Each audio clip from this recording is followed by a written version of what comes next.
ഡിസൈൻസും ഒക്കെ ചെയ്യാൻ ആഗ്രഹിക്കുന്ന ആളാണ് നിങ്ങൾ അറിഞ്ഞിരിക്കേണ്ട ഒരു കാര്യമാണ് മാസ്കിംഗ്. അപ്പൊ ഇന്ന് നമുക്ക് മാസ്കിംഗ് നോക്കാം. So this is day 5 of 30 days of Photoshop for beginners. Let's go. നെയ്മറിന്റെ പിക്ചറാണ് നമ്മൾ മാസ്ക് ചെയ്യാൻ പോകുന്നത്. ഫസ്റ്റ് ചെയ്യേണ്ടത് റെക്ടാംഗിൾ ഷേപ്പ് വരയ്ക്കുക, അത് അഡ്ജസ്റ്റ്മെന്റ്സ് ചെയ്യുക, ലൈക്ക് കളർ, സൈസ്, സ്ട്രോക്ക് ഇതെല്ലാം അഡ്ജസ്റ്റ് ചെയ്യുക. ദെൻ റെക്ടാംഗിൾ ലെയറിനെ നെയ്മറിന്റെ ലെയറിന്റെ തൊട്ട് താഴോട്ട് കൊണ്ടുവരിക. ഇനി നെയ്മറിന്റെ ലെയർ റൈറ്റ് ക്ലിക്ക് ചെയ്ത് ക്രിയേറ്റ് ക്ലിപ്പിംഗ് മാസ്ക് ഓപ്ഷൻ കൊടുക്കുക. അപ്പോൾ ഈ ഒരു ലെയർ മുഴുവനായിട്ട് റെക്ടാംഗിൾ ലെയറിന്റെ ഉള്ളിലേക്ക് പോകുന്നത് കാണാൻ പറ്റും.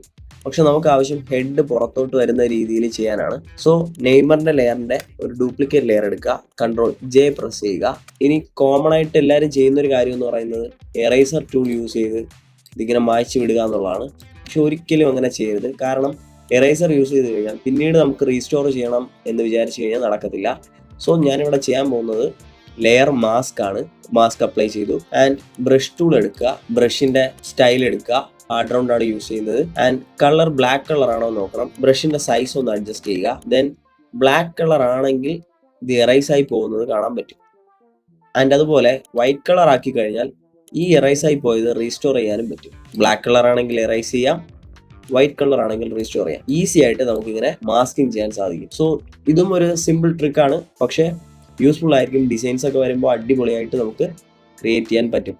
ഓക്കെ, ഇതെല്ലാം ചേർത്താണ് നമ്മളൊരു ഡിസൈൻ ക്രിയേറ്റ് ചെയ്യുന്നത്.